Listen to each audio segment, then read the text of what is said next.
Hello everyone.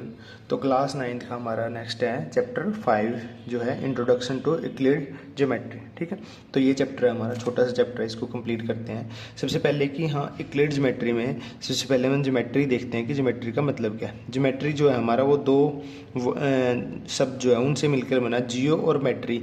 जियो का मतलब होता है हमारा अर्थ, जियो का मतलब होता है हमारा अर्थ, और मेट्री मतलब मेट्रियन, मेट्रियन मतलब उसका मतलब होता है हमारा टू मेज़र, टू मेज़र।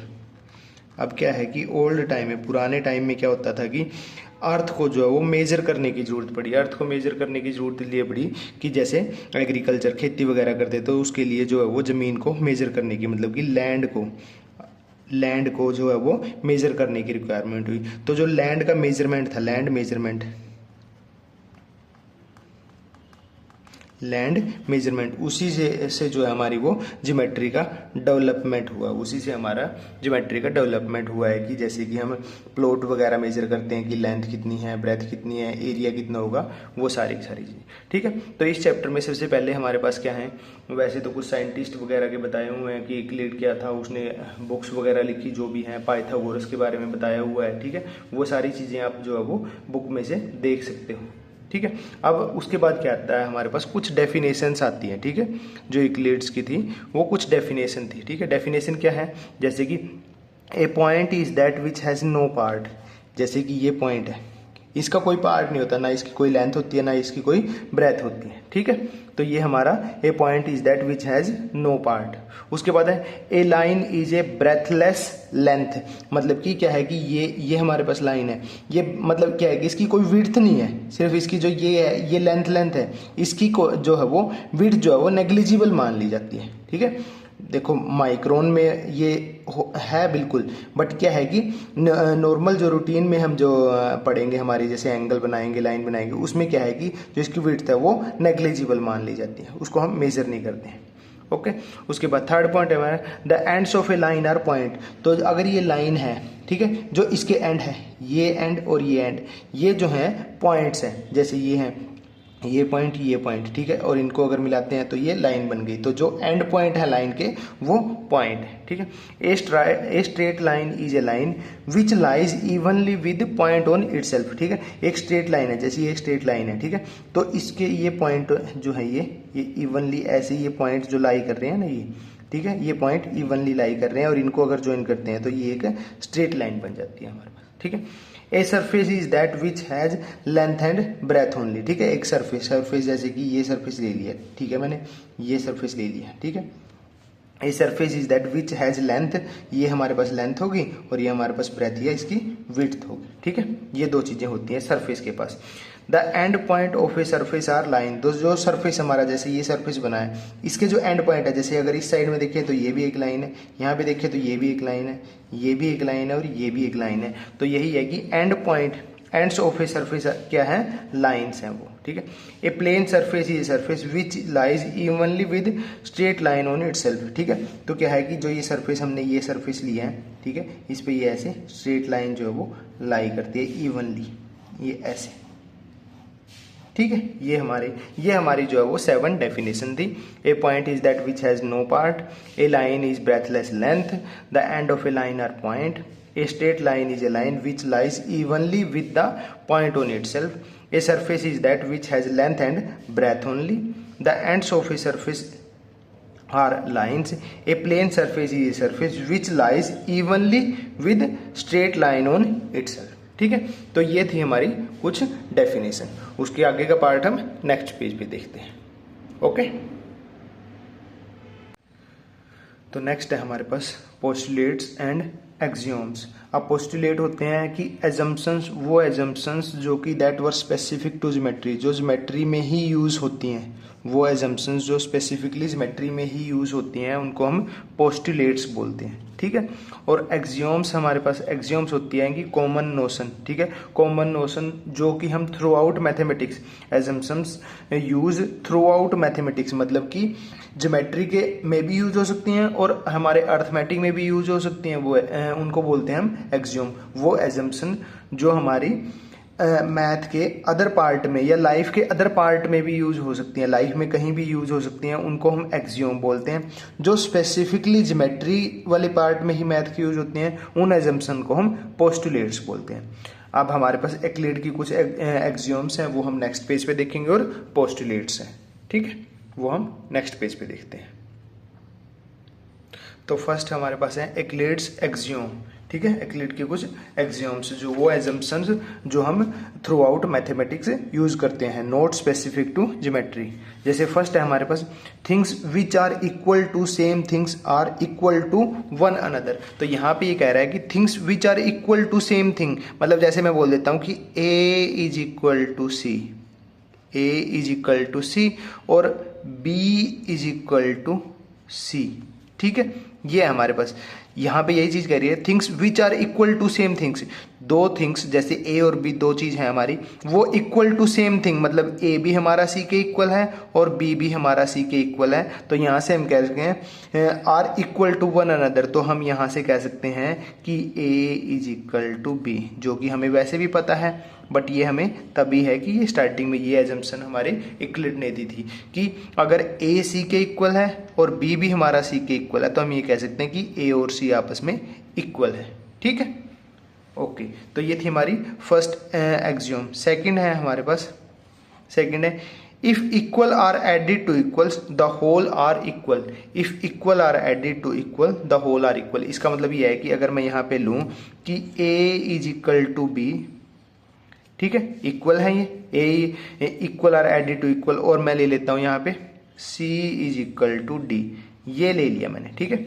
ये दोनों इक्वल हैं और ये दोनों इक्वल है। अब ये कह रहा है कि if equal are added to equals, ठीक है, ये दोनों इक्वल हैं, अगर इनको आपस में ऐड किया जाए द होल आर इक्वल, और इस इक्वल को इनको आपस में ऐड किया जाए, तो हम यहाँ पे कह सकते हैं कि ये भी हमारा पार्ट जो है वो इक्वल होगा। मतलब अगर मैं a प्लस सी करता हूँ, ए प्लस सी, ये होल हो गया, ये इक्वल थे, ये इक्वल थे, इनको ऐड किया, तो ये जमा जो हमारा इस साइड के बी और डी को ऐड करेंगे, ये हमारे इक्वल होंगे, ये हमारे इक्वल होंगे, ठीक है।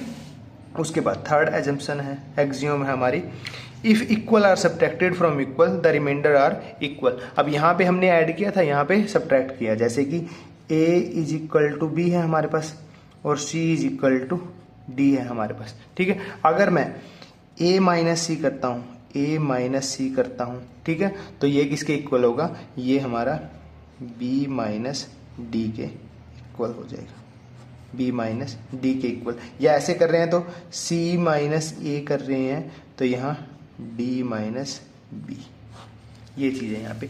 If equal are subtracted from equals, if equal are subtracted from the remainder are equal. उसके बाद फोर्थ है हमारे, things which coincide with one another are equal to one another, ठीक है। यहाँ पे हमारे पास ये बात हो रही है, if two things are identical और सेम दे आर इक्वल। यहाँ पे बात हो रही है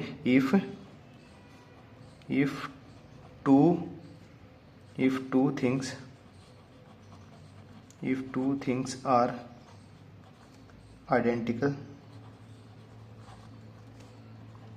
आइडेंटिकल या फिर same, if two things are identical और same they are equal, they are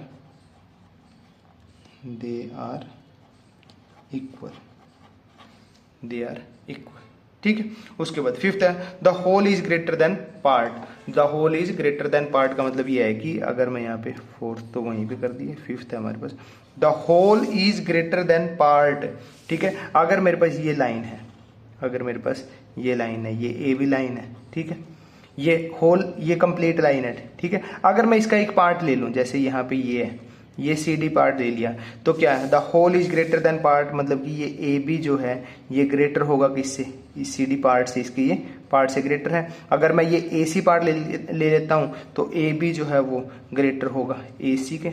इसका कोई भी पार्ट ले लिया जाए, चाहे यहाँ पे मैं ये ले लेता हूँ ई, और ए ई जो है वो ए बी से छोटा ही होगा ना, ए बी जो है ग्रेटर होगा इससे, ए ई से, ठीक है। तो जो होल होता है, कंप्लीट जो होता है, वो हमेशा ग्रेटर होता है उसके पार्ट से। जैसे ये मान लो आपके पास 10 रुपए हैं, ठीक है, 10 रुपए हैं, एक 10 रुपए का नोट है और एक आपके पास 1-1 रुपए के नोट है, 1-1 रुपए के सिक्के हैं। तो 10 रुपए का नोट, 10 रुपए हमेशा ग्रेटर देन होंगे 1 से, ₹10 हमेशा ग्रेटर देन होंगे 5 से, ₹10 हमेशा ग्रेटर देन होंगे 6 से, ठीक है। तो होल जो है वो कंप्लीट जो है वो ग्रेटर होगा हमारा उसके पार्ट से, okay.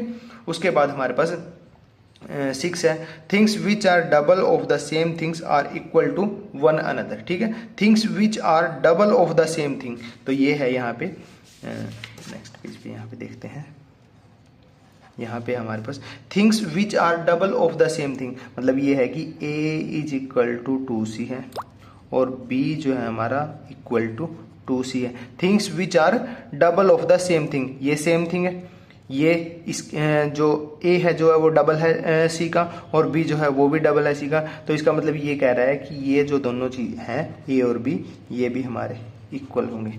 Things which are double of the same thing, things which are double of the same thing, ठीक है, are equal to one another, तो ये दोनों भी आपस में इक्वल हो जाएंगे, ठीक है।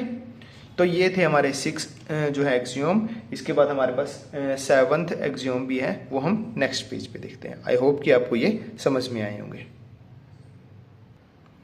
7th एक्सियोम है हमारे पास things which are half of the same things are equal to one another, ठीक है। ये हमारे 6th के जैसे ही है, things which are half of the, मतलब जैसे A जो है ये अगर हाफ है C का और B जो है वो भी हाफ है C का, तो हम यहाँ से कह सकते हैं कि A is equal to B, A जो है वो B के, things which are half of the same things are equal to one another, ठीक है। तो ये थे हमारे 7 एक्सियोम्स, ये थे हमारे 7 यूक्लिड्स एक्सियोम, ठीक है। ये हमारे थ्रू आउट मैथ में यूज होते हैं, नॉट स्पेसिफिक टू ज्योमेट्री, ठीक है। ऐसा नहीं है कि ये जो 7 एक्सियोम हमने पढ़े हैं ज्योमेट्री में भी यूज होते हैं, ये हमारे थ्रू आउट मैथ या लाइफ के अदर पार्ट में भी हमारे यूज होते हैं, ठीक है। ये थे एक्सियोम। इसके बाद पढ़ेंगे हम हमारे पोस्टुलेट्स, ठीक है, जो हमारे स्पेसिफिक टू ज्योमेट्री होंगे, ओके। तो नेक्स्ट है हमारे पास यूक्लिड्स पोस्टुलेट्स, ठीक है। तो फर्स्ट पोस्टुलेट है हमारे पास ए स्ट्रेट लाइन में be drawn from any one point two any another point, ठीक है। जैसे कि हमारे पास ये एक पॉइंट है, यहाँ से एक स्ट्रेट लाइन ड्रॉ की जा सकती है किसी भी दूसरे पॉइंट तक, जैसे यहाँ से मैंने ये ड्रॉ कर दी, ठीक है। यहाँ से स्ट्रेट लाइन ये भी ड्रॉ की जा सकती है, यहाँ से स्ट्रेट लाइन ये भी ड्रॉ की जा सकती है, ठीक है। यहाँ से स्ट्रेट लाइन ये भी ऐसे ड्रॉ की जा सकती है, ठीक है। तो ए स्ट्रेट लाइन में be drawn from one point two any another point, ठीक है। और यहीं से हम एक नोट लिख लेते हैं। नोट क्या है? नोट है this tells us that this, ये हमारा postulate first, this tells us that at least one straight line passes through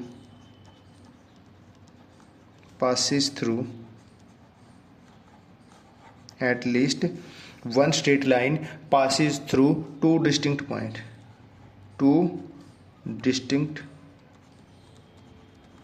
points,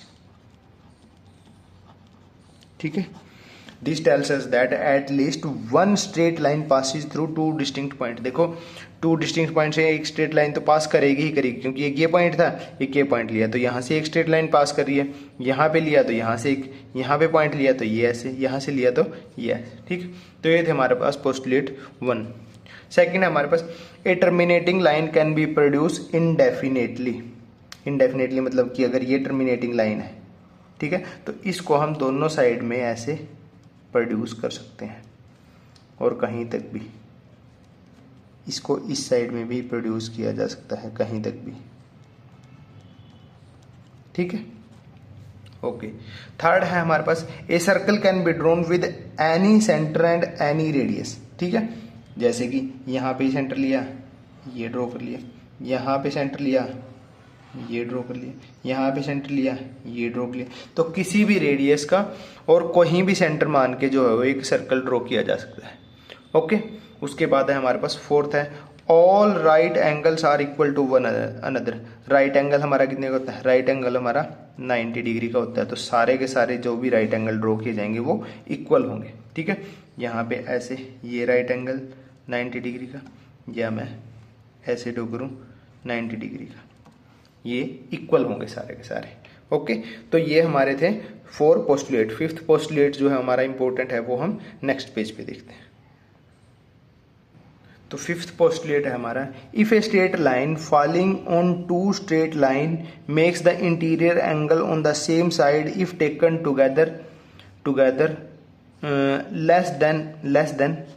less than 2 right angle, then 2 straight line if produced indefinitely meet on that side on which the sum of angle is less than 2 right angle। तो यहाँ पे जो ये बात लिखी है, इसका मतलब ये है कि अगर हमारे पास 2 स्ट्रेट लाइन है, ठीक है, ये हमारे पास 2 स्ट्रेट लाइन है, ये 2 स्ट्रेट लाइन है, ठीक है, अगर कोई तीसरी स्ट्रेट लाइन इन पे कैसे भी तरीके से ऐसे अगर फॉल करती है, ठीक है, तो ये कह रहा है if a straight line falls on 2 straight line makes the interior angle on the same side taken together less than right angle. तो ये जो है इन दोनों एंगल को अगर हम लेते हैं, ठीक है, इस साइड में अगर हम लेते हैं, और अगर इन दोनों एंगल का सम 2 राइट एंगल से, 2 राइट एंगल हमारा 90 का होता है, 2 राइट एंगल का मतलब कि 180 डिग्री, अगर ये सम जो है इन दोनों एंगल का 180 डिग्री से कम है, तो जब इन लाइन को आगे प्रोड्यूस किया जाएगा, जब इन लाइन को आगे प्रोड्यूस किया जाएगा, तो ये कहीं ना कहीं जाके मीट करेंगी, ये कहीं ना कहीं जाके मीट करेंगी। तो जैसे ये यहाँ पे मिल गई, अगर ये जो है इसका अगर रिवर्स देखें, अपोजिट देखें, अगर ये यहाँ पे था कि जो ये 180 से लेस होना चाहिए, अगर ये 180 से ज़्यादा है, जैसे इस साइड में और इस साइड में ये 180 से ज़्यादा है, तो इनको कहीं तक भी आगे बढ़ाते रहो, ये आपस में नहीं मिलेगी। जब ये सम जो है 180 डिग्री से लेस होगा तो मिलेंगी, 180 डिग्री से ज़्यादा होगा तो नहीं मिलेंगे। अगर 180 डिग्री हो तो ये हमारा पैरेलल लाइन का कंसेप्ट आ जाता है, जब हमारे पास क्या है कि ये दोनों पैरेलल लाइन है, ठीक है, और ये हमारी ट्रांसवर्सल है, ठीक है। अगर इन दोनों एंगल का सम क्या है, जब ये दोनों लाइन पैरेलल होंगी ना, तो इन दोनों का सम हम क्या लेते हैं 180 degree. Angle on the same side of transversal are supplementary मतलब कि 180 डिग्री। जब ये 180 डिग्री का एग्जैक्टली 180 डिग्री होगा, तो इनको इंडेफिनेटली कहीं तक भी प्रोड्यूस करते जाओ, ये आपस में नहीं मिलेंगी। जब ये सम जो है 180 डिग्री से लेस होगा तो इस साइड में मिलेगी, इस साइड में अगर 180 डिग्री से लेस है सम तो यही साइड, तब ये दोनों स्ट्रेट लाइन नहीं होंगे, ठीक है। तो ये था हमारे पास पोस्टुलेट 5। ओके, यहाँ तक हमारा कंप्लीट हो, तो उसके बाद हमारे पास एग्जाम्पल और एक्सरसाइज बचती है इस चैप्टर की, ठीक है। कुछ प्रैक्टिस क्वेश्चन करेंगे, वो हम नेक्स्ट लेक्चर में देखते हैं। Okay, thank you.